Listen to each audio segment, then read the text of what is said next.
So we're here today to talk to James, the National Sales Manager from Spirit of Manchester, about his absolutely amazing rum. All right, mate. All right, mate. How are you doing? All right, mate. Thank you. Good stuff. All right, For that buddy. wonderful introduction. That's more than welcome, pal. More than welcome. For the benefit of everyone, do you want to talk a bit about yourself and a bit about your background? Yeah, sure. So, obviously, as you said, my name is James. I'm the National Sales Manager for the Spirit of Manchester Distillery. I've worked for them for 6 years, but I've been in and out of hospitality for the last between 15 and 20 years. I've worked as everything from a barback to a bartender to a bar manager to GM. Earned your stripes. Yeah, I've done cooking as well. I cooked from 2 Rosette to Michelin star, and then came out of kitchens to go back into bars again. So I've been in the industry and done everything on the other side of the bar and in that environment.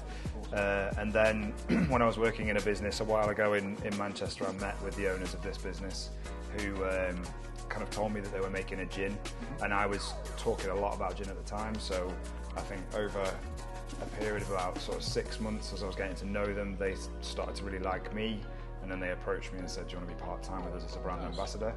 And I'm just growing with the business. So that was obviously that Manchester Gin, yeah, and then they went into making rum. Yeah, so we wanted to be known as kind of a multiple brand operator that could grow brands that were ours properly, and also sort of gain integrity through making different spirits as well. Yeah. So obviously, as you said, we started out with Manchester Gin. We also make an absinthe. We make 2 vermouths.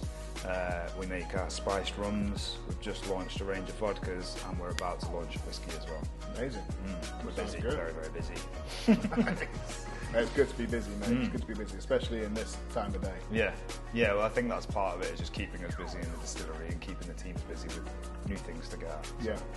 Putting that creation from your bartending and chef background into spirits. Yeah, and into, well, how I convince people to buy them. Nice. Good work. All right, mate. Should we give it a taste? Yeah, of course. So do you want to go for... Well, let's start with your original one on the market. Okay, cool. So this is kind of our classic, I guess you would call it, spiced rum. It's predominant sort of flavours of vanilla, ginger, nutmeg, cinnamon, and then obviously we've got caramel in there for colouring, and sugar for sweetness as well. We kind of look at rum in a different way. Obviously, as you know, rum as a category is so wide, and there's not that many rules as to, depending on where you are in the world, there's not many rules on what you can do with it. So our whole kind of thing was to do our own thing and to do it based on what we know. So when we look at a gin, we redistill or rectify gin with botanicals.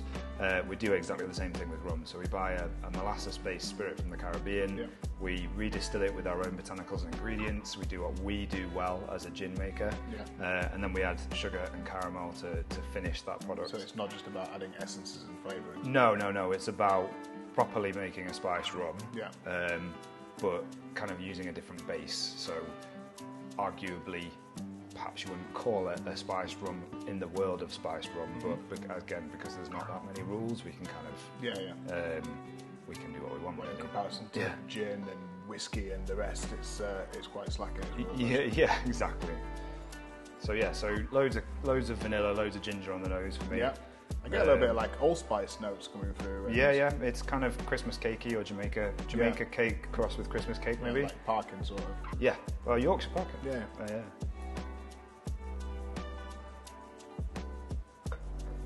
One of our key things was we wanted to make a spiced rum that you could mix with, but that you could also drink straight and enjoy straight. It's not too offensive, basically. No. So it should be quite smooth, it should be quite sweet, but also good rums are quite dry. We wanted this to be quite dry as well. It's got a sweetness and it's got a beautiful viscosity to it, but it's not got a unnatural sweetness. It's not got an artificial sweetness. Yeah. But that spice is coming through. It's waking up your mouth. Yes. It's got some great little notes coming through there. Yeah, exactly. So it should be quite warming and quite. If you obviously talked about just like you just said, mate, you talked about being able to drink it neat or sip it, but what would you mix it with if you could mix it? So our sort of key mixer for the original spiced, as we would call it, is the Franklin & Sons Mandarin and Ginger soda. so obviously rum and coke is a classic mixer. We wanted something that was lighter, fresher, not so heavy and sweet on your palate. So obviously going with a soda is much more common sense for us anyway. Yeah. But also it just marries perfectly with what we made. Not killing it with sugar. Yeah, exactly. It allows the rum to shine, but it also is quite a light, fresh drink. Nice. Obviously down to like our sort of branding that we have on each of these bottles, that was also about kind of, I don't want to say shaking up the industry because that sounds really arrogant, but it's about kind of doing things our own way. Yeah. The parrot, obviously everyone knows parrots are synonymous with rum. Everyone knows pirates are synonymous with rum as well, and pirates usually are the key character. Yeah.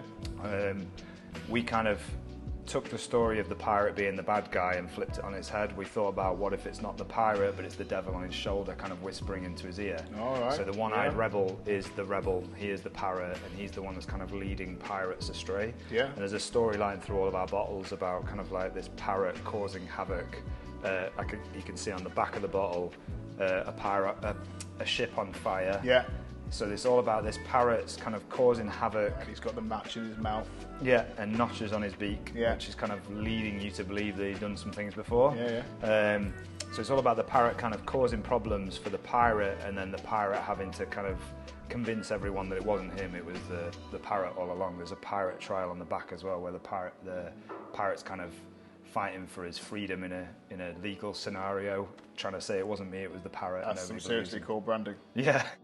So this is the passion fruit and coconut. So looking again at spiced rum as a category, there's a lot of growth in it this year.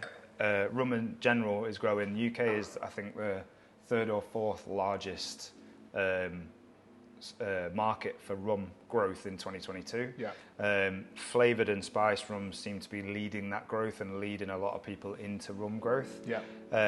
One of the things we wanted to do was make these rums easy to mix with and easy to understand straight off a shelf. So adding these kind of nods to extra flavours in them by distilling extra flavours into them. But relatable flavours. Relatable flavours, things that are either synonymous with Caribbean flavours or synonymous with rum flavours, allow us to approach a bar and for the bar to be able to create a very quick drink and understand that rum very quickly without having to do much to it. So, nice. Well, we've got a sharpness on the nose from the passion fruit, which is really nice to find that in a rum. It's got that kind of...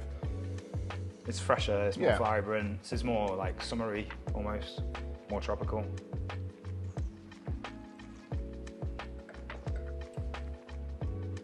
It's gorgeous, really tropical, really flavoursome. And then the coconut kind of just softens it out on your palate, leaves a bit of a richness behind as well. Yeah. No, I like that a lot. But that passion fruit is clean and fresh. Yeah, and this is the point. And then we've got one more. Yeah, so this is the black cherry. So obviously black cherry can be a little bit wintry in its kind of, in your experience of it. Sorry, I'm dripping on the table again. As I said, loads of bartending industry, but not bartending for a long time. Experience, sorry. So yeah, the black cherry this time, with it being a bit more autumnal, our perfect serve, with this is actually with Franklin & Sons Guava and Lime. All right. Just freshen it up. Yeah, clean, fresh flavours. Yeah, give it a bit of balance against the kind of heavy, deep, rich cherry. Yeah, beautiful.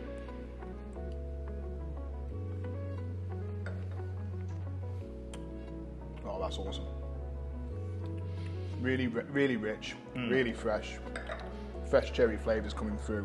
It's kind of a little bit of almond note there. I was going to say it's kind of reminiscent of a bit of amaretto or amaretto cherry flavoured drinks that you have on a bar. So again, or like classic kind of Bakewell-esque flavouring. Exactly, and it leads you straight away into easy drink making because it's but real. Yeah, not fake. Exactly, not artificial. Exactly.